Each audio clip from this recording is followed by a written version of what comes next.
하겠습니다. 사도행전 28장 16절에서 31절입니다.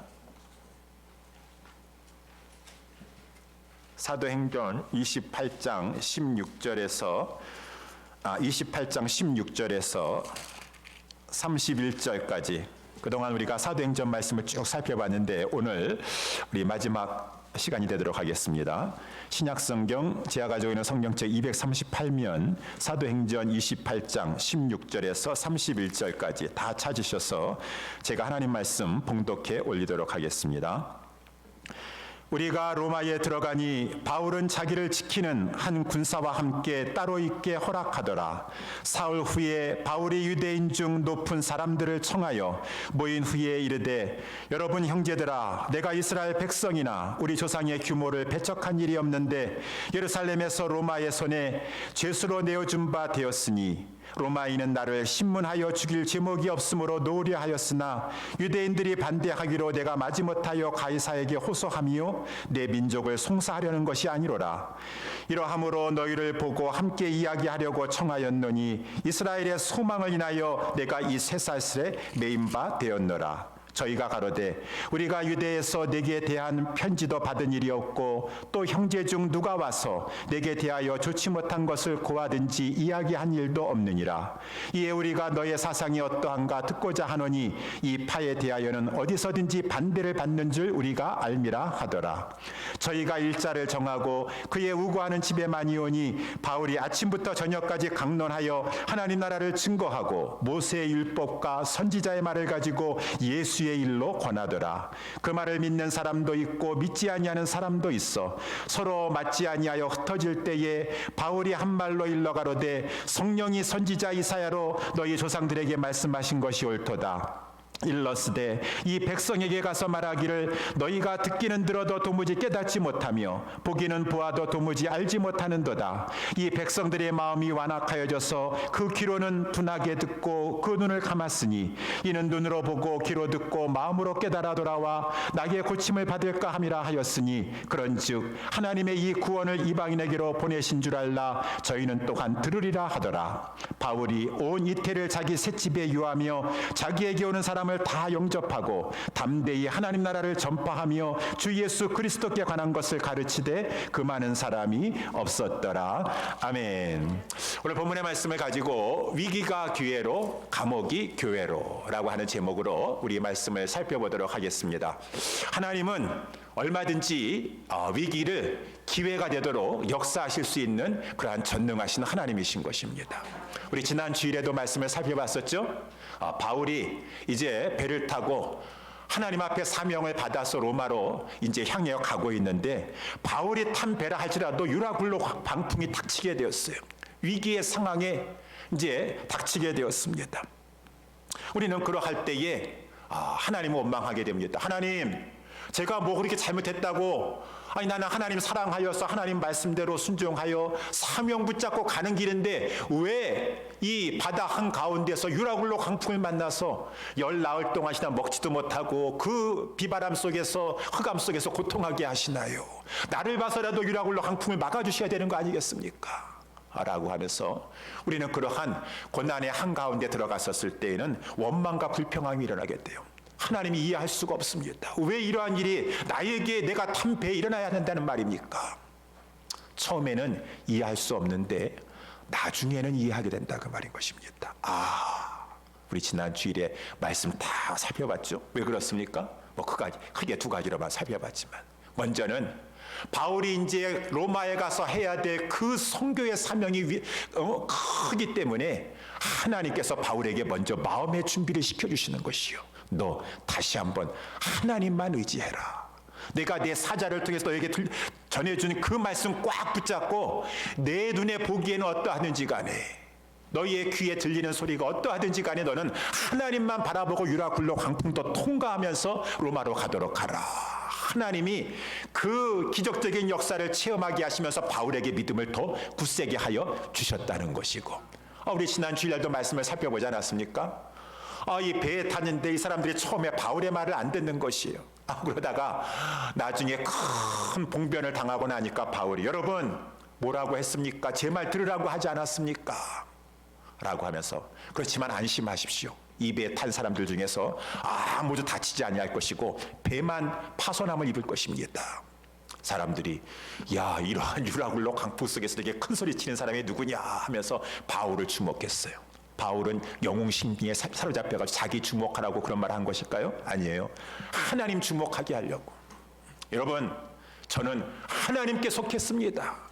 내가 속한 바 하나님의 사자가 어저께 내 곁에 오셔서 말씀해 주셨습니다. 너는 가이사 앞에 서야 할 것이고 너가 가이사 앞에 서야 하기 때문에 너는 아무리 유라굴로 강풍이 분다 할지라도 내가 너를 붙잡고 있기 때문에 너는 해하지 못할 것이며 내가 너 옆에 있는 모든 사람들 275명 다 너에게 붙여줘서 그들도 생명을 해야 하는 데까지 상함을 받지 아니할 것이니라 라고 했어요. 바울이.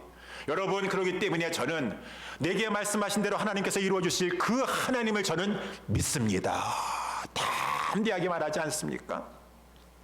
그래서 그 275명이 한 배를 탔던 모든 사람들이 나중에 다 이 바울을 바라보고 바울이 하나님을 바라봄으로 말미암아 하나님이 살아계시는구나, 하나님이 역사하시는구나라는 것을 다 체험하게 되었다라고 하는 것입니다. 그러니 위기가 그냥 위기가 아니었었어요. 하나님은 그 위기를 통하여서 바울에게도 믿음을 주시고 그 주변 사람들에게도 하나님을 바라볼 수 있도록 인도해 주시고 하나님은 위기를 기회로 만드시는 분이신 것입니다. 여러분, 그래가지고 우리 또 바울이 그렇지만 하나님께서는 한 섬에 걸리게 하실 것입니다 라고 예언했는데 하여튼 하나님께서 말씀하신 모든 것은 다 이루어지게 되는 것이요. 그 한 섬에 걸리게 되었으니 오늘 사도행전 28장 1절에 보게 되니까 그 섬의 이름이 멜리데 섬이더라 라고 했어요. 그래가지고 276명이 다 이제 구원함을 받아가지고 상륙하여 갔더니만은 거기에 토인들이 있는 것이요. 토인들인 것은 이제 그 섬에 원주민들이 있는 것입니다.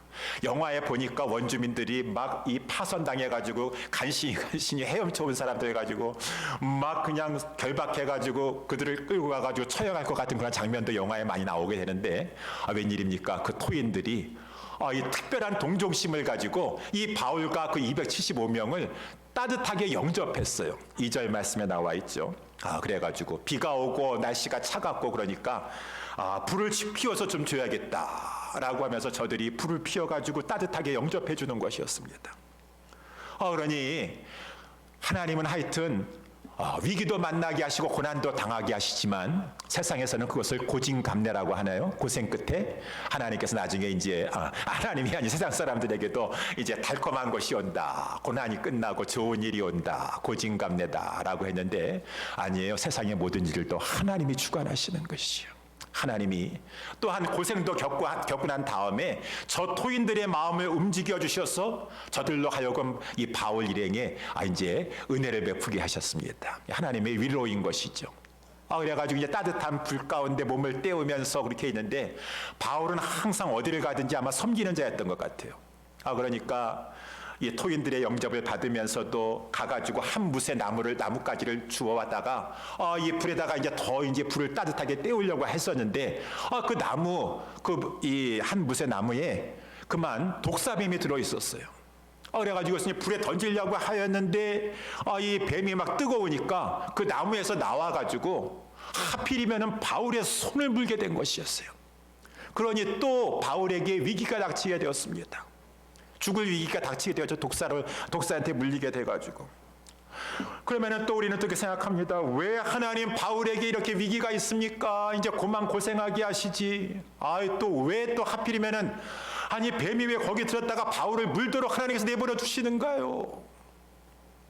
이해할 수가 없고 의아스럽게 생각하지만 나중에 보니까 또 그것도 하나님께서 위기가 기회가 되도록 역사해 주셨어요.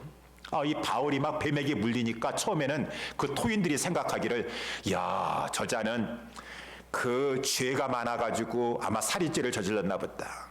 그러니까 이 공의의 신이 바다에서는 저가 구원받았는지 모르겠지만 여기서 심판하시나 보구나 라고 이렇게 봤는데 이 뱀에 물린 거는 안 좋은 일 같은데 뱀에 물리고 나서도 아무리 시간이 가도 바울이 아무 이상이 없는 것이에요. 그러니까 이 토인들이 생각이 바뀌었습니다. 이거는 살인자가 아니라 저 사람은 완전히 신이다, 신. 독사에 물리면 죽을 수밖에 없는 것인데 신이다라고 해가지고 막 바울을 우러러보게 되었어가지고 그 섬에 가장 높은 사람이 보블리오라고 하는 사람이 있는데 이 바울을 자기 집에 초대하게 되었어요. 바울은 또 그 집에 가서 따뜻한 영접을 받게 되었는데 마침 그 집에 그 보블리오의 부친이 병이 들어가지고 누웠습니다. 그러는 것 가운데 바울이 우리 주님의 이름을 가지고 안수하여 기도하였을 때 하나님께서 능력을 발하여 주시사 그 부친이 낫게 되었어요.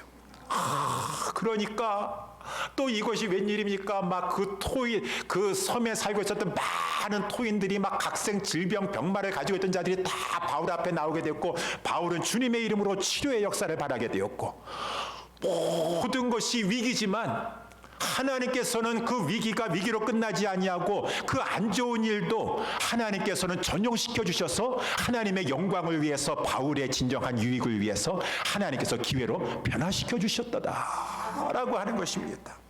라고 하는 이러한 말씀을 봤었을 때 우리의 삶에도 마찬가지예요.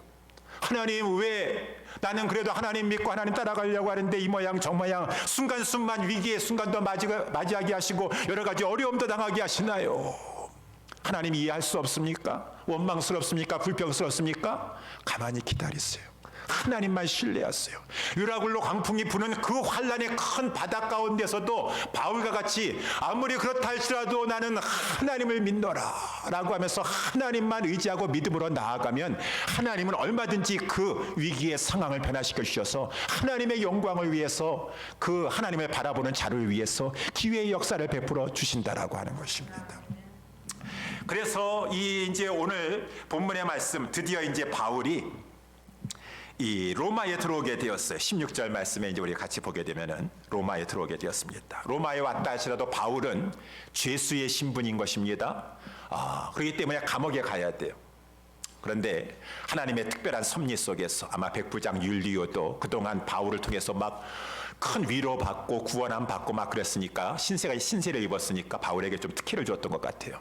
그래가지고 바울이 저 죄수들만 그냥 있는 공동 감옥으로 이렇게 보낸 것이 아니라 바울에게 특별히 이 자택연금과 같이 그렇지만은 그것도 감옥입니다. 감옥이라는 것은 일정한 장소에 가두어두는 곳이다라고 사전적인 정의가 이렇게 돼 있던데 가두어둔다라고 하는 것은 나가지 못한다라고 하는 것이죠. 그래서 이 어떠한 이 집에 감금되어 있어서 감옥과 같은 곳이죠. 나갈 수는 없어요. 또 군사가 보초를 쓰고 있습니다. 그렇지만 밖에 있는 사람들이 이제 자유롭게 올 수 있는 그러한 곳에 바울이 이제 있게 되었다라고 하는 것이에요. 그래서 이제 이 바울이 그 곳에서 이제 있게 되면서 바울은 하여튼 로마에 왔었으니까 뭐 지금 셋집에 있든 감옥에 있든 빌립보 감옥에서도 뭐 간수장도 이렇게 복음을 전하여서 이 복음 전파하고 하지 않았습니까? 어떤지 간에 복음을 전해야 되는 것이에요. 그래서 이제 한 사흘 있다가 바울이 이 로마에 유대인들이 많이 살고 있습니다. 그 유대인들에게 복음을 전해야 되겠는데 나가서 전할 수는 없으니까 불러드려야 될 거 아니겠어요? 그래가지고 사람을 보내서 유대인 중에서 지도자급들 되는 사람들, 높은 사람들을 다 나 바울에게 한번 와 주십시오라고 이제 청하게 되었어요.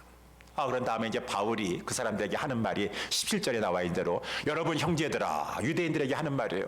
내가 이스라엘 백성이나 우리 조상의 규모를 배역한 일이 없는데 이 예루살렘에서 로마인의 손에 죄수로 내게 내어준 바 되었다 라고 이렇게 되어 있죠. 18절의 말씀에도 보니까 로마인은 나를 신문하여 죽일 제목이 없으므로 노으려 하였으나 유대인들이 반대하기로 내가 마지못하여 가이사에게 호소함으로 내 민족을 가이사에게 호소한 것이요 내 민족을 송사하려는 것이 아니었노라 라고 하면서 이 맞는 말입니다. 괜히 로마에 와가지고 유대인들하고 송사버리는 것처럼 해가지고 이 바울이 이 유대인들에게 반감 민족을 자기가 부추기는 사람이다라고 하는 오해를 받지 아니하도록 그래서 같은 동족에게 전도의 문이 막히지 아니하도록 이렇게 말하는 것이에요. 전도의 문이 맞으냐. 그러면서 바울은 뭐 자기 변명하는 것이 주안점이 아니라 복음을 전하려고 하는 것이에요. 그래서 20절 말씀. 이러므로 너희를 보고 함께 이야기하려고 청하였느니 이스라엘의 소망을 인하여 내가 이 쇠사슬에 매인 바 되었노라. 이 사도행전 쭉 말씀을 살펴봤지만 바울은 항상 이 유대인들 앞에서 우리 조상 때서부터 가지고 왔었던 이스라엘의 소망, 나는 이 이스라엘의 소망 때문에 나는 이 메인바 되고 지금 재판을 받게 되는 것입니다. 여러분, 이스라엘의 소망이 무엇입니까? 이스라엘의 소망뿐만 아니라 여러분들의 소망은 무엇이세요? 여러분들의 소망, 우리 모든 사람들의 궁극적인 소망은 구원함 받는 것이에요. 하나님 나라 안에 들어가게 되는 것이에요. 하나님 나라 안에 들어가서 영생을 얻는 것이고 부활의 생명을 얻는 것이 모든 사람의 소망인 것이고, 이 하나님이 이스라엘 백성들에게 율법과 선지자를 주어서 구약 성경의 말씀을 주어서 하나님은 이것을 이스라엘 백성들에게 줄 것이니라, 메시아를 통해서 줄 것이니라 약속해 주셨으니 이 이스라엘 백성들이 왜 메시아 고대하는 것이에요? 메시아가 오셔서 하나님 나라를 이루심으로 말미암아 하나님의 백성들에게 영생을 주고 부활의 생명을 주고 그거 고대하는 것이 이스라엘의 소망이요 우리의 소망이라고 하는 거 아니겠습니까? 여러분, 진정한 소망이 무엇이에요? 이 땅에서 내가 잘 되고 내 자녀 잘 되는 것도 우리의 소망이 될 수 있지만 정말 궁극적인 소망은 구원함 받는 것이고 영생 얻는 것이고 부활에 이르는 것이에요. 얼마 전에도 우리 권사님 임종 예배 드리시면서 저거 했지만, 아니 죽어가는 분에게 소망이 무엇입니까? 라고 하면 소망이 무엇이겠습니까? 내 자녀들 건강하고 잘 되고 내 손주들 잘 되고 그런 것도 소망이 될 수 있겠지만 궁극적인 소망은 천국 가는 것입니다. 영생 얻는 것입니다.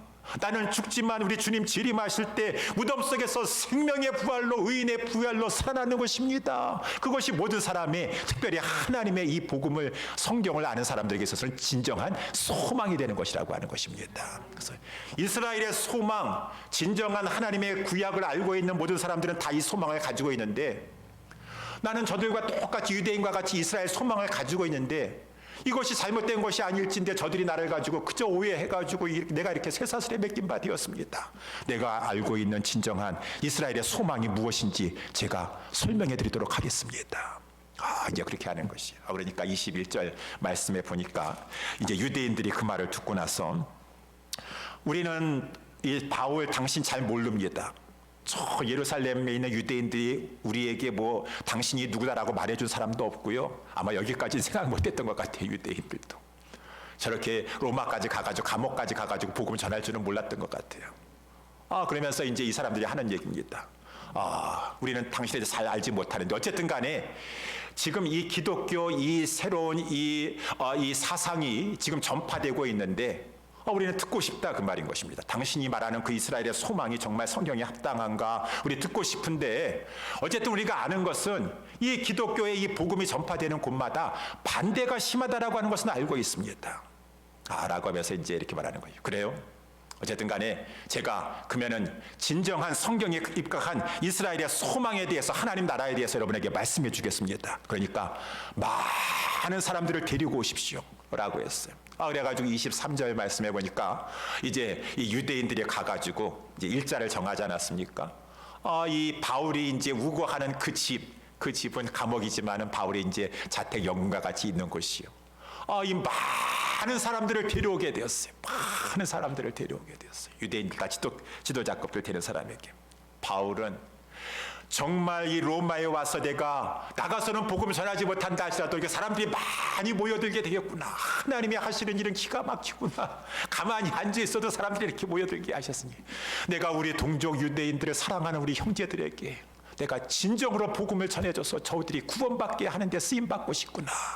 아침부터 저녁까지 막 바울이 이 하나님의 말씀을 가지고 강론하여서 궁극적으로 여러분 하나님 나라에 들어가는 것이 우리의 소망이 아니겠습니까? 하나님 나라에 영생이 있습니다. 부활이 있습니다. 구원이 있습니다. 근데 그 하나님 나라에 들어가는 길은 하나님께서 말씀하신 대로 모세와 율법을 구약 성경을 통해서 선지자를 통해서 말씀하신 대로 메시아를 통해서 되는 것입니다. 그 메시아, 하나님께서 보내주시겠다고 하신 그 메시아가 바로 예수님이십니다. 라고 하면서 막 말을 하는 거예요. 그래서 예수님의 일을 막 전하는 것이에요. 여러분, 하나님께서 구약에 보내주시겠다고 하신 그 메시아, 그가 바로 예수님이신데, 예수님은 하나님의 아들이십니다. 그는 하나님의 하늘에서 우리를 구원해 주시고서 내려오셨고, 하나님은 그를 메시아로 구원자로 우리에게 보내주셨습니다. 그는 우리에게 내려오셨는데 죽기 위해서 피를 흘리기 위해서 육신의 옷을 입고 내려오셨습니다. 우리를 위해서 죄 없는 삶을 사시고 마침내 때가 되면 십자가의 소리를 위해서 죽으셨습니다. 구약 성경의 이사야 53장을 보세요. 하나님은 다 메시아가 고난받을 것을 예언하지 않으셨습니까? 그가 찔려야 우리가 허물이 벗겨지게 될 것이고, 그가 상하여지 우리 죄짐을 벗어나게 될 것이고, 그가 징계를 받아야지 우리가 하나님과 원수지간에서 평화를 누리게 될 것이고, 그가 채찍에 맞아야지 우리가 죄짐에서 나음을 받게 된다라고 하나님께서 이미 말씀해 주시지 않으셨습니까? 예수님이 십자가에서 상하시고 찔리시고 채찍에 맞으시고 징계를 받으시면서 다 우리의 죄짐을 담당하시고 다 이루었다, 다 이루었다 구속함을 이루시면서 승리의 함성을 외치셨습니다. 하나님은 우리 예수님을 살리셨습니다. 시편 2편에 나와 있는 대로 너는 내 아들이라 라고 하면서 그 다윗이 광야의 기간을 끝내고 살아난 것처럼, 다시 한번 왕으로 등극한 것처럼 우리 예수님은 가장 낮은 곳에서 높은 곳에 승천하시게 되었고, 그러므로 말미암아 예수는 하나님의 아들이신 것을 부활로 말미암아 증거하시게 되었으니, 그 예수님은 부활 승천하신 다음에 하늘에서 지금 일을 하고 계십니다. 예수님 하늘에서 무슨 일을 하고 계시나요? 구속을 펼쳐나가고 계시는 것이죠. 바울을 만나시고 베드로를 만나시고 다 교회들을 세우시고 하면서 지금도 복음운동, 구속운동, 구원운동, 하나님 나라 운동을 우리 하나님 보좌 우편에서 하늘과 땅의 모든 권세를 가지시고 예수님은 지금 구원 역사를 펼치고 계십니다. 그 예수님을 믿으십시오. 그러면은 구원함을 받을 것입니다 라고 하면서 막 이 예수의 일을 가지고 막 권면하는 것이요, 권하는 것이요. 이렇게 아침부터 저녁까지 온 힘을 다하여서 복음을 전하고 막 간절히, 여러분 바울은 유대인들 정말 그렇게 자기 핍박하고 한다 할지라도 로마서 9장에 나와 있는 대로 하나님 차라리 나를 가지고 그리스도의 사랑에서 끊어져서 내가 정말 지옥에 간다 할지라도 나는 내 동족이, 내 형제들이 구원받기를 원합니다. 정말 저들을 구원하게 되기를 원했어요. 간절히 복음을 전했겠죠. 막 아침부터 저녁까지 피토하면서 복음을 전했습니다. 그런데 결과는 그 일을 믿는 사람도 있고 믿지 않은 사람도 있어서, 그러니 인간적으로 봤었을 때는 얼마나 마음이 낙심되겠습니까? 그렇지만은 복음의 역사는 그래요. 여태까지도 그랬던 것처럼 다 모든 사람들이 웰컴하지 않아요. 그래도 그 가운데 하나님이 구원받은 사람들은 복음에 반응하게 되는 것이에요. 여러분들은 그렇게 많은 사람들이 믿지 아니하는 것 가운데서도 복음을 듣고 믿게 된 것을 하나님 앞에 감사하시기를 주님의 이름으로 축원합니다. 하나님의 은혜인 것이. 그래가지고 25절 말씀에 보니까 이 서로 맞지 아니하여 흩어질 때에라고 하는 말씀을 보니까 아마 막 서로 막 자기네들끼리 싸웠던 것 같아요. 그래가지고 믿는 사람도 있고 믿지 아니하는 사람들끼리 막 논쟁을 벌인 다음에 이 집회가 그냥 막 중간에 막 흩어졌던가 그랬던 것 같아요. 그냥 바울의 마음이 얼마나 안 좋겠습니까? 낙심했을까요? 좌절했을까요? 아니에요. 그 가운데서도 바울은 하나님의 말씀을 가지고 다시 한번 마음을 추스리는 것이요. 이사야서 6장의 말씀의 9절 10절 말씀에도 말하기를 하나님께서 딱 그 말씀 생각하는 것입니다. 이사야 선지자로 너희 조상들에게 말씀하신 것 같이 일러스되 이 백성에 가서 말하기를 너희는 듣기는 들어도 도무지 깨닫지 못하며 보기는 보아도 도무지 알지 못하는 자로다. 하나님께서 이미 다 말씀해 주셨다. 우리 주님이 이 땅에 오셔서 말씀을 전했다 할지라도 그 믿지 아니하는 바리새인들과 이 사두개인들과 서기관들과 다 믿지 않은 사람은 끝까지 믿지 아니하여 예수님이 능력이 부족해서 영력이 부족해서가 아니라 하나님의 택한 백성들을 믿게 되어 있는 것이요. 그러니 이 믿지 아니하는 그러한 자들을 요즘 새벽 기도회 때 이사야서 우리 28장 말씀해 보니까 경만한 자들이다라고 해서, 경만하다라고 하는 것은 이 경자라는 것은 경홀히 여기고 만자라고 하는 것은 교만하다라고 하는 것이요.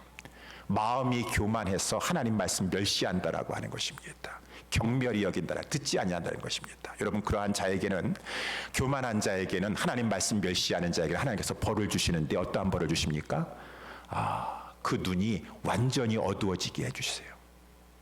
그래서 영적인 소경이 되어가지고 결국은 사망 가운데 하나님을 보지 못하고 하나님을 알지 못하고 깨닫지 못하고 살게 하다가 영원한 심판에 들어가도록 하나님께서 하신다라고 하는 것이요. 그러니 하나님의 말씀을 무시하는 것이 얼마나 큰 무시무시한 죄인 것입니까? 이 바울은 그것을 바라보면서 아픈 마음이죠. 저렇게 믿지 아니하는 그런 사람들을 향해서. 그렇지만은 그 이사야의 예언의 말씀을 가지고 저는 모든 상황을 낙심하지 않았습니다. 그래서 이제 오늘 본문에 나와 있는 대로 일러스되 이 백성이 가서 말하기를 너희는 듣기는 들어도 도무지 깨닫지 못하며 보기는 보아도 도무지 알지 못하는도다. 이 백성의 마음이 완악하여져서 그 귀로는 둔하게 듣고 그 눈을 감았으니. 하나님의 말씀을 거부하면 하나님께서 영적으로 완전히 캄캄하게 만드세요. 영적으로 캄캄하게. 아유, 저는 뭐 영적으로 캄캄하든 말든 상관 안 해요. 저는 그저 세상에서 잘 되고 건강하면 하면 되는 거지 영적인 캄캄한 거 저는 아무 상관없습니다. 그렇게 되길 원하세요? 그게 아주 어리석은 인생인 것입니다. 하나님을 밝히 알고 더 밝히 알고. 왜 우리가 눈이 보이지 않고 하면은 그거는 안타까워하면서 영적인 눈이 밝지 못한 것은 왜 안타까워하지 않는가? 그래서 이것이 하나님의 심판인 것을. 그러면서 바울은 이거는 내가 뭐 어떻게 할 수가 없도다. 하나님이 그렇게 작정하셨도다 라고 하면서 마음을 추스리면서 28절에 나와 있는 것처럼 그런즉 하나님의 이 구원을 이방인에게로 보내신 줄 알라. 저희는 또한 들으리라. 뭐 낙심할 거 뭐 있어요? 마음은 아프지만 내 동족들 형제들 예수 믿고 다 구원받았으면 좋겠는데 딱 그렇게 되지 못하는 것이 하나님의 뜻인데, 그렇다 할지라도 사명 포기하고 낙심하고 좌절할 것이 아니라, 아니 유대인들 안 받으면 이제는 이방인들에게 가야지. 항상 첫째는 유대인에게, 둘째는 이방인 헬라인에게로다. 유대인들 안 받았으면은 이제는 이방인에게 또 나가서 열심히 복음 전하면 되지 않겠어요? 그러니까 낙심치 않는다라는 것이요. 좌절해가지고 그쪽 실망해가지고 이렇게 해도 로마에 오니까 헛수고구나, 안 돼. 나는 괜히 이렇게 고생만 하고 감옥에서 이게 무슨 신세야, 나가보지도 못하고 그렇게 낙심하고 좌절할 바울이 아니죠. 그러니까 이제 오늘 본문의 맨 마지막 말씀 30절 31절 말씀이 사도행전의 제일 마지막 장면인데, 바울이 온 이태 2년 동안 그 셋집에 감옥에 유하면서 자기에게 오는 사람들을 다 영접하고 담대히 하나님 나라를 전파하며 주 예수 그리스도께 관한 것을 가르쳤다. 그런데 그 바울의 복음을 그 많은 사람이 없었더라 라고 하면서 사도행전은 이제 대단원의 막을 내리게 되었다. 이제 이 30절 31절 말씀이 오늘 제가 제목을 이렇게 삼았었는데, 바울이 셋집에 이 감옥에 갇혀 있었지만 그 감옥은 교회와 같았더라. 그래서 감옥에서 교회로 라고 했습니다. 여러분, 왜 감옥인데 왜 교회라고 합니까? 뭐 교회가 꼭 이렇게 뭐 교회당다운 교회당만 교회인 것입니까? 가정에서 모여도 거기에 주의 종이 있고 하나님의 진리의 말씀이 선포되고 하나님의 말씀을 들으러 오는 자들이 있으면은 거기에 모인 사람들은 교회인 것이죠. 그래가지고 이렇게 교회의 모습을 보여주고 있어요. 하나님의 말씀을 전파하는 자가 있습니다. 말씀이 있습니다. 생명의 진리가 있습니다. 그 말씀을 들으러 오는 사람들, 알고 들으러 오는 사람들이 있습니다. 그것이 교회예요. 교회라고 하는 것이요. 근데 저는 이제 오늘 본문의 말씀 이 두 가지를 가지고 이 감옥이 교회로 변했는데, 특별히 이 30점 31절 말씀에서 보여주고 있는 교회는 이 두 가지가 있었다라고 하는 것이요. 그래서 잠깐 살펴보도록 하겠습니다. 첫 번째, 교회에는 뭐가 있어야 될까요? 30절 말씀에 보니까 영접함이 있었다라고 했어요. 바울이 온 이태를 자기 셋집에 유하면서 복음 듣고자 하나님 앞에 나오고자 자기 집에 찾아오는 사람, 신분 여하를 막론하고 어떠한 사람이든 막론하고 다 영접하였다. 이방인이면 어떻고 헬라인이면 어떻고 저 바이킹과 같은 저 유럽 북쪽에서 어떤 그 스웨덴 같은 사람이 거기서도 멀리서 오면 어떻고, 다 신분 고하를 막론하고 하나님이 보내주시고 하나님이 이 감옥과 같은 이 교회에 보내주시는 그 사람을 영접했다라고 하는 그 말의 이 헬라의 의미는 형식적으로 예의상으로 오셨습니까? 라고 하는 그런 정도가 아니라 심령에서 솟아나는 진정한 친절과 사랑으로 따뜻하게 맞이했다라고 하는 것이죠. 영혼을 바라보는 사람의 마음인 것입니다.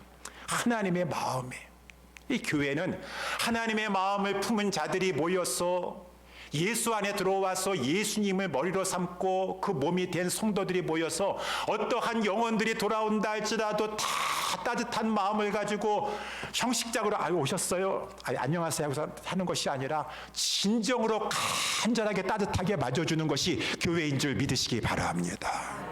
교회예요. 교회예요. 그래서 아까 제가 이사야서 55장 1절 말씀, 너희 목마른 자들아 물러 나오라, 돈 없는 자도 오라. 돈 없는 자는 왜야? 돈 있는 사람들만 오지. 너희는 와서 사 먹되 돈 없이 값 없이 와서 포도주와 젖을 사라.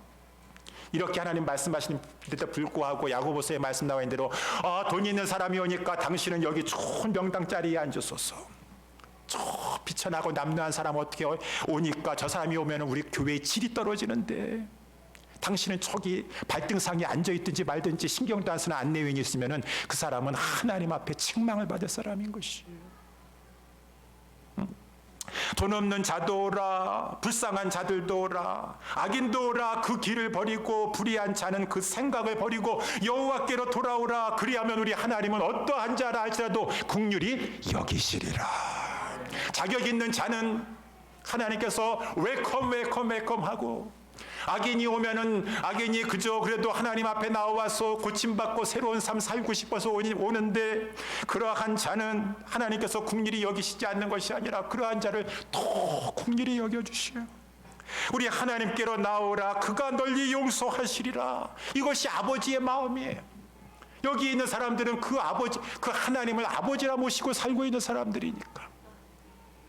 누가복음 15장 말씀에도 우리 하나님께서 우리 바리새인들과 서기관들은 맨날 예수님 왜 저런 사람들 데리고 그냥 그 말이에요. 맨날 죄인들하고 식사나 하고 앉아있고, 예수님 왜 그렇게 하는 거예요? 그냥 죄인들하고 식사하고 고상한 사람들하고 점잖은 사람들하고 하고 있지.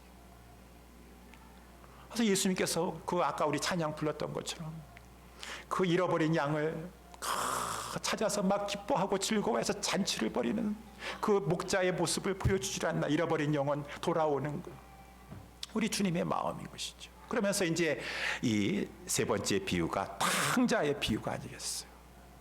탕자가 죄인입니다. 아버지의 제사 미리 가져가가지고 다 낭비해버리고 무슨 면목으로 돌아오는 것이에요. 그런데 아버지는 안 그래요.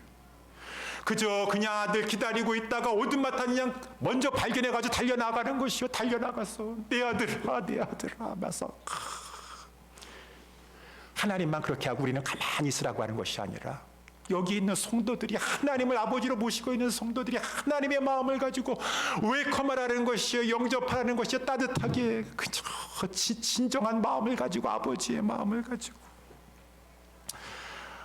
내 아들은 죽었다가 다시 살아났구나, 남루한 옷을 입고 오면 어떠냐, 너가 이렇게 정말 돼지 쥐염염이나 먹고서는 냄새나고 그러한 모습 가지고 오면 어떠냐, 너가 죽었다가 살아났으니, 내가 잃었다가 다시 얻었으니. 이것이 아버지의 마음이에요. 저와 여러분들은 우리 아버지의 마음을 가지고 우리 같이 교회 생활할 수 있게 되기를 주님의 이름으로 축원합니다. 탕자의 형 되지 마세요. 탕자의 형 되지 마시오. 뭐가 저 사람 저렇게 해가지고 나와가지고 다 호랑방탕하고 왔는데 뭐가 좋다고 잔치까지 버리고, 하나님을 이해 못하겠어요. 내 동생은 죽었다가 살았으며 내가 잃었다가 얻었기로 우리가 즐거워하고 기뻐하는 것이 마땅하지 아니하니. 탕자의 형은 너무 논리적이고 이성적이고 합리적이라 가지고 아버지의 마음을 이해하지 못해. 저와 우리 모든 옛사랑교회 성도 여러분들은 우리 하나님이 우리 아버지세요. 마음을 닮으셔야지. 우리 예수님이 우리의 목자시고 머리세요. 예수님 그 마음 닮은 저와 여러분 될 수 있게 되기를 주님의 이름으로 축원합니다. 이 교회는 영접함이 있어야 돼요. 진정으로 웰컴하는 것이 있어요. 두 번째, 교회에는 담대함이 있어야 돼요. 그래서 31절 보니까 담대히 하나님 나라를 전파했어. 바울은 기죽을 거 하나도 없어요. 감옥에 있다고 해가지고 유대인들이 복음 거부하고서는 저렇게 시끄럽게 하고 떠났다고 해서 조금 더 거기에 때문에 실망하고 낙심하고 있을 것도 없어요. 담대히 복음을 전하는데 그 바울 누구도 못 말립니다. 하나님 말씀 전파되는 거 누구도 금지할 사람이 없어요. 그러니 오늘 본문의 말씀 31절이 그것을 말씀해 주고 있어서 담대히 하나님을 전파하며 주 예수 그리스도께 관한 것을 가르치되 그 많은 사람이 없었더라. 세상에 그 어떤 것도 바울과 그 바울이 전하는 복음을 막을 수가 없었다는 것을 사도행전이 보여주지 않았습니까? 바울뿐만 아니라 정말 예수 안에 있는 사람들은 금할 수가 없었어요. 막을 수가 없었어요. 담대함이 있습니다. 이것이 바로 사도행전에서 보여주고 있는 권능이라고 하는 것이에요. 사도행전 1장 8절로 예수님 말씀하셨습니다. 오직 성령이 너희에게 임하시면 너희가 권능을 받고 예루살렘과 온 유대와 사마리아와 땅끝까지 이르러 네 증인이 되리라. 권능 받는다고 하니까, 성령이면 권는다고 하니까 권능은 그저 그냥 막 병자를 기도하니까 신유의 역사 일어나가지고 막 안진뱅이가 일어나고 소경이 눈을 뜨고 막 그것만 권능인 줄 알아. 막 방언하게 하고 막 그냥 무슨 이 기적을 행하는 것만 권능인 줄 알아요. 아니에요. 사도행전에서 여러분 읽어보세요. 진짜 권능은 뭐예요? 그런 것도 하나님이 주시는 성령의 능력 중에 하나이긴 하지만 진짜 성령, 여기서 말해주고 있는 것은 성령이 임할 것이다. 성령은 권능을 줄 것이다. 이 권능은 어떠한 상황 가운데서도 굴하지 아니하는 주 예수를 위해서, 복음을 위해서 뚫고 나아가겠다고 하는 담대함이 권능인 줄 믿으시기 바랍니다. 우리 베드로와 요한과 제자들이 그렇지 않았어요. 그 사람들은 권능과 담대함과 정반대의 사람들이었었어요. 담대함의 반대말이 무엇입니까? 담대함의 반대말이 뭐예요? 여러 가지 있겠지만 비겁함입니다. 비겁함. 이 베드로가 비겁하지 않았습니까? 결정적인 순간에 배신한다 그 말인 것입니다. 왜? 나 살아야 되겠으니까. 예수님이고 뭐고 없어요. 예수님이 지금 십자가에 못 박히고 나도 죽을 줄 모르는 상황에 나 살아야 되지 않겠어요? 예수님 모른다고 부인하고 저주까지 하면서 나 살아야 되겠어요? 비겁하게 인생 살지 마세요. 비겁하게 인생 살지 마시라고. 배신을 해서라도 나 살아야 되지 않겠어요? 내 몸 편해야 되지 않겠어요? 나 평안을 추구해야 되지 않겠어요? 담대함이 밥 먹여줘요? 비겁하게 해서라도 나는 나의 유익을 위해 살아야 되겠지. 그렇게 살았던 것이 이전 베드로의 모습이라면은 사도행전 2장 성령 강림하고 나서 베드로가 완전히 비겁한 자에서 담대한 자로 변하게 되었어요. 이야, 우리가 사도행전 말씀 쭉 살펴봤지만 이 공회원들이 70명이나 되는 공회원들이 이 베드로하고 요한을 가운데 세워가지고 그 무시무시한 최고의 지도자들, 종교 지도자들이 딱 막 이런 위험 있는 권세 있는 옷을 입고서는 딱 둘러서가지고 하는 말입니다. 너가 감히 지금 이 땅에서 무슨 권세를 가지고 네 이름으로 지금 예수 부활했다고 지금 이 일을 하고 돌아다니고 있느냐. 옛날 같았으면 베드로 무릎 꿇고 빌었을 것입니다. 자기 살기 위해서.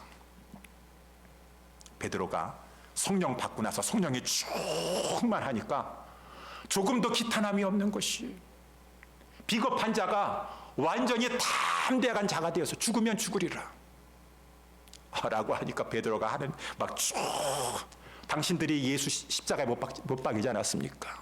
하나님이 살리셨습니다. 하나님이 예수 그리스도를 죽음에 살리심으로 말미암아 그가 진정한 구세주인 것이 드러나게 되었습니다. 부활은 사실입니다. 다른 이로서는 구원을 얻을 수 없나니 천하 인간에게 구원을 얻을 만한 다른 이름을 하나님 우리에게 주신 적이 없습니다. 오직 예수 그리스도만이 구원자이십니다. 그렇게 말을 하고 있으니까 저들이 막 기가 막힌 거예요. 아니, 이 사람 베드로 맞아요? 안 맞아요? 지금 성형수술한 거예요? 베드로 아닌 거 아니에요? 베드로가 변해도 너무 변했어. 비겁한 자였었는데 담대한 자로 바뀌고 말았어요. 왜 그랬습니까? 왜 그랬어요? 이 성도는 예수 안에 들어와 있는 사람은 다른 모습 몰라도 담대함이 있다라고 하는 것입니다. 담대함이. 죽기를 무서워하고 자기 살겠다고 그렇게 하는 자들이 아니에요. 예수 안에 죽어도 천국에. 사도 바울이 빌립보 감옥에서도 빌립보서에 이렇게 말해주고 있잖아요. 여러분, 저는 솔직히 지금 떠나서 주님과 함께 거하는 것이 저의 간절한 마음의 소망함입니다. 제가 둘 사이에 껴있는데요. 그래도 하나님이 저를 안 데려가는 거 보니까 제가 사명이 있기 때문에 그런데, 저는 죽어도 천국 가는데 사나 죽으나 오히려 죽는 것도 유익합니다. 저에게 있어서는 담대함이 있어요. 살고 죽는 것 때문에 무서워가지고 막 비겁하게 그렇게 가지 않는다라고 하는 것이에요. 그러니 아무리 종교 지도자들이 채찍질하고 경고하고 위협한다 할지라도 이 베드로와 요한이 완전히 변했어요. 담대한 자들로 변했어요. 예수의 이름을 위하여 능력받는 일에 합당한 자로 여기심을 받고 오히려 그래서 더 기뻐하는 것이에요. 이야, 이것이 교회의 성도 베드로하고 요한만 그런 것이 아니라 제자들만 그런 것이 아니라 바울만 그런 것이 아니라 예수 안에 들어있는 진정한 성도들의 모습이 그런 것이구나. 담대함이었구나. 두려움을 이기는 자들이구나. 그래가지고 막 스데반 집사도 그렇고 빌립 집사도 그렇고 제자들만 그런 것이 아니라 교회에 큰 핍박이 일어나가지고 흩어지게 되었음에도 불구하고 흩어지는 곳마다 또 막 담대히 복음을 전파하네요. 이야, 뭐 어떻게 금할 수가 없어요. 11장에 보니까 안디옥 교회도 마찬가지. 저 아가보라고 하는 선지자가 안디옥 교회에 와가 여러분 이제 우리 큰 흉년이 될 것입니다. 이제 불경기가 될 것이 미국 경제가 안 좋아질 것 같아요. 이제 인플레이션이 이제 생겨가지고 지금 물가도 오르고 여러분 많이 힘들어질 것입니다. 라고 이렇게 말을 하니까 안디옥 교회는 참 웬만한 사람 같아서는 거꾸로 웬만한 사람 같아 그래요? 그러면 이제는 우리는 이것 줄이고 저것 줄이고 해야 되는데 안디옥 교회는 이럴 때일수록 우리가 구제 선교해야 되겠습니다. 지금 우리 각각 부조하여서 저 예루살렘에 있는 우리 교회에게 우리가 부조금을 보내도록 합시다. 작정뿐만 아니라 실행을 하게 하였어. 이야, 세상이 말릴 수 없는 감당치 못하는 그러한 교회와 성도들이 되었도다. 금할 수가 없어요. 어떻게 금할 수가 없어요. 오히려 그 교회를 가지고 잘못 건드렸다가는 해를 당하게 되는 것입니다. 사도행전 12장에도 보니까 헤롯이라고 하는 자가 손을 들어가지고 막 핍박을 가하였지만 교회는 간절히 기도하는 것 가운데 하나님께서 베드로 사도를 천사를 통해서 구출해 주시고 오히려 그 핍박하였던 그 헤롯은 충이 먹어가지고 죽게 만들어버렸다. 이야, 그러면서 하나님의 말씀은 사도행전에서 계속 흥황하여 더하더라, 흥황하여 더하더라. 14장에도 보니까 바울은 담대했어요. 천성적으로 담대한 것인가? 아니요, 예수 안에서 담대했어요. 그래가지고 막 이 이고니온, 비시디아, 안디옥, 이고니온, 루스드라에 갔었는데 루스드라에서는 완전히 저 이고니온에서부터 사람들이 막 괴악한 자들을 끌고 와가지고 무리를 초인해가지고 바울을 돌로 쳐 죽였어요. 그래서 이제 그 시체를 가지고 성 밖으로 던져버렸어요. 제자들이 바울을 이제 장례식 치러주려고 모였었는데 바울이 그 가운데 일어나게 되었어요. 하나님이 살려주셨습니까? 아직 죽진 않았습니다. 그건 잘 모르겠지만 일어났어요. 일어나가지고 바울이 그 성에 다시 들어가는 것이 그 성에 다시 들어가고 왔던 곳에 이고니온과 저 비시디 안독에 다시 돌아가면서 제자들을 불러봐 놓고서 여러분 우리가 천국에 들어가려면은 하나님 나라의 천국에 들어가려면은 많은 환난 겪어야 될 것인데 환난 두려워하지 마십시오. 많은 환난 겪어야 될 것이 환난 때문에 비겁한 삶 살지 마십시오. 라고 말하는 것이. 우리 또 빌립보에 갔었을 때도 얼마나 많이 맞았습니까? 맞고 깊은 옥에 가가지고 막 착고에 발이 매이고 몸은 만신창이가 되었는데 그 속에서도 도저히 바울 이 신라 하나님의 사람들은 막을 수가 없어요. 금할 수가 없어요. 거기서도 막 찬성하고 기도하는 것이에요. 나중에 하나님의 역사가 일어나게 막 지진이 나서 옥토가 흔들리고 착고가 풀리고 간수가 자결하려고 했을 때 간수를 하려고 손을 대지 못하게 자기 몸에 손을 대지 못하게 하고 어떻게 하면 구원을 얻으리까? 주 예수를 믿으라. 그리하면 너와 내 집에 구원을 얻으리라. 이야, 감옥에서도 막 복음을 전하여 간수와 간수장의 온 집이 다 구원을 얻게 되었고 이게 어떻게 금할 수가 없어요. 바울을 말릴 수가 없고 바울이 전하는 복음을 어떻게 금할 수가 없는 것이에요. 우리 지난 수요일 날도 에베소서 그전에는 고린도서도 살펴봤지만 고린도서에서도 에베소서 회당에 쫓겨났어요. 회당에 쫓겨났으니까 어디로 갈까 내신세 처량하다 그래요? 쫓겨나면 하나님이 또 다른 장소 예비해 놓으셨는데 그래가지고 고린도에 있었을 때는 디도유스라고 하는 자가 회당 그 바로 옆에 자기 집을 오픈해가지고 거기 가서 교회를 세웠고 또 이 에베소에 있었을 때는 두란노 서원을 세워가지고 담대하게 이 고린도전서 말씀해 보니까 에베소에 맹수로 싸우면서 나는 날마다 죽노라 살 소망이 끊어지는 것 같은 상황 이 고난을 겪으면서도 담대하게 복음 날마다 그냥 막 전하잖아요. 이러한 담대함이 있다 그 말입니다. 금할 수 없는 담대함, 어떻게 말릴 수 없는 담대함. 이제 끝부분에 우리가 살펴본 것처럼 예루살렘에 왔습니다. 바울을 잡아가지고 사람들이 막 죽이려 했는데 로마 군병이 끌고서는 막 이제 이 진영 안으로 데려가려 했습니다. 이야, 그 상황에서도 바울이 잠깐만요, 천부장에게 허락받은 다음에 여러분 부용들아, 내가 여러분에게 할 말이 있습니다. 들어보십시오. 히브리 방언으로. 그 상황에서도 복음을 전하는데 바울은 어떻게 말릴 수가 없어요. 바울이 전하는 복음을 금할 수가 없어요. 저는 어떻게 그 담대한 것인가요? 지난주에 말씀 살펴본 대로 유라굴로 강풍이라 할지라도 그 배도 교회가 되게 하셨어요. 275명 다 모이세요. 하나님이 말씀하셨습니다. 하나님이 붙잡고 있으면 아무리 유라굴로 강풍이라 할지라도 여러분 조금 더 머리털 하나 다치지 않을 것입니다. 그러면서 막 떡을 먹으라고 하면서 떡을 나눠주면서 하나님 앞에, 그 앞에서 사람들 앞에서 살해하면서 감사하면서, 야, 바울 두렵지 않은가? 어디서 우리가 담대함이 있는가? 담대함이 있는가? 이것이 우리가 그동안 사도행전을 통해서 봤던 바울이 성령으로 받았던 권능이라고 하는 것입니다. 성령 안에 있고 예수 안에 있는 사람은 물론 우리가 인간적인 연약도 있지만 걱정, 근심, 염려, 불안, 두려움도 있지만 사람이 예수 밖에 있었을 때하고 변하게 되었어요. 담대함이 있습니다. 베드로가 완전히 변했던 것처럼 담대함이 있어요. 하나님, 이제는 저 살아도 주를 위해 살 것이고요, 죽어도 주를 위해 죽을 것입니다. 죽는 것 때문에 죽는 것 다 주님의 손 안에 있어요. 손 안에 있어요.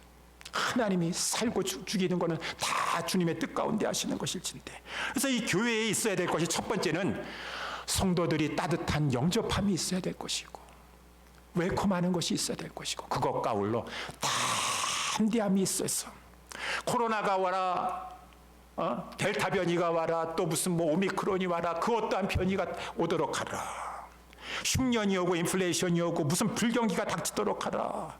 오히려 그러할수록 우리 성도들은 이 믿음 더욱 굳세라, 담대함을 가지고 뚫고 나아가려고 하고 모이기를 피하는 그러한 상황이 되면 될수록 더욱 모이기를 힘쓰고, 그것은 교회뿐만 아니라 개인적으로도 마찬가지예요. 여러 가지 환란의 풍파가 닥친다 할지라도 가시밭에 백합화 이럴수록 더욱더 예수 향기 날린다. 위기의 상황에서 정말 그 사람의 신앙의 진가가, 향기가 바라겨지는 것이에요. 평안할 땐 누가 다 예수 신앙생활 잘하는 것 같지 않은 거예요. 핍박과 시련과 여러 가지 고난이 닥친다 할지라도 우리 이 다윗이 고백하죠. 주님, 저는 주님을 의지하여 이 상황을 이겨나갈 것이고 주님을 의지하여 적군을 달리고 주님을 의지하여 담을 뛰어넘을 것입니다. 그러한 교회와 그러한 성도들을 예수님이 말씀하시기를 음부의 권세가 해하지 못하는 교회와 성도들이다. 히브리서에서는 세상이 감당치 못할 믿음의 사람들이다.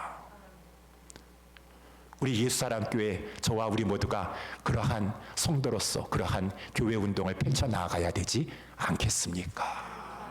우리 사도행전 말씀을 살펴봤어요. 성령의 권능 받은 자들로서 더우면 더워서 추우면 추워서 이 상황 때문에 저 상황 때문에 아니에요. 전천후 신앙인이 되고 오히려 이 바울이 담대히 하나님의 말씀을 전파하는데 그 무엇도 여태까지 오기까지 그 무엇도 바울이 전파하는 복음을 막을 수가 없었어요. 어떻게 막을 수가 없었어요. 그렇지만 이 모든 것들은 주님이 하셨습니다. 바울이 위대해서가 아니라, 베드로가 위대해서가 아니라 주님이 모든 것을 주관하셨도다. 주님이 하늘 보좌 우편에서 기도하시고 모든 것을 다스리시고 계시고 주님이 성령을 부어주심으로 말미암아 권능을 주셨기 때문에 그런 것이었었다. 주가 일하시기 때문인 것입니다. 주님이 그 모든 상황도 위기도 그 위기의 상황 가운데 낙심하지 아니하고 좌절하지 아니하고 우리 하나님을 신뢰하면서 주님을 신뢰하면서 하나님, 이 위기 가운데서 나는 하나님을 믿습니다. 여러분이요, 나는 하나님을 믿습니다. 이 상황까지 나는 이것까지도 감사하겠습니다 라고 하면서 신앙대로 하려고 했을 때 하나님께서 유라굴로 강풍도 저를 그 모든 상황을 해하지 못하도록 해주시고, 하나님이 하시니 우리 모든 것은 주님이 일하시고 주님이 다스린다라고 하는 것입니다. 사랑하는 예수사랑교회 여러분들이요, 사도행전 28장은 이렇게 오픈엔딩이라 그래요. 그래서 담대히 하나님 나라를 전파하며 주 예수 그리스도께 관한 것을 가르치되 그 많은 사람이 없었더라 하면서 계속 진행형이에요. 바울이 이어서 사도행전 29장들을 교회들이 성도들이 써가고 있습니다. 우리 예수사랑교회도 사도행전 29장, 30장, 31장을 장식하는 하나님의 백성들, 성도와 교회로 살아가면서 하나님 앞에 쓰임받는 자들이 되어야 되지 않겠습니까? 그러한 인생 살아야 되는 것이. 그래서 저는 오늘 사도행전 이제 28장까지 다 마치면서 여러분 염려하고 두려워하지 마세요. 위기가 있다 하시라도 하나님은 기회로 만들어 주실 것입니다. 믿음 가운데만 가만히 있다고 되진 않아요. 바울처럼 믿음으로 서 있으셔야 돼요. 감옥이 교회가 되게 하실 것이 어느 곳에 가든지 간에 하나님 앞에 복음을 전파하며 그 누구도 감당치 못하는 그러한 자가 되어야 될 것입니다. 우리 모든 성도님들 다 그러한 자로 쓰임받고 하나님 앞에 영광 올려드리며 나아갈 수 있게 되기를 주님의 이름으로 축원합니다. 우리 다 같이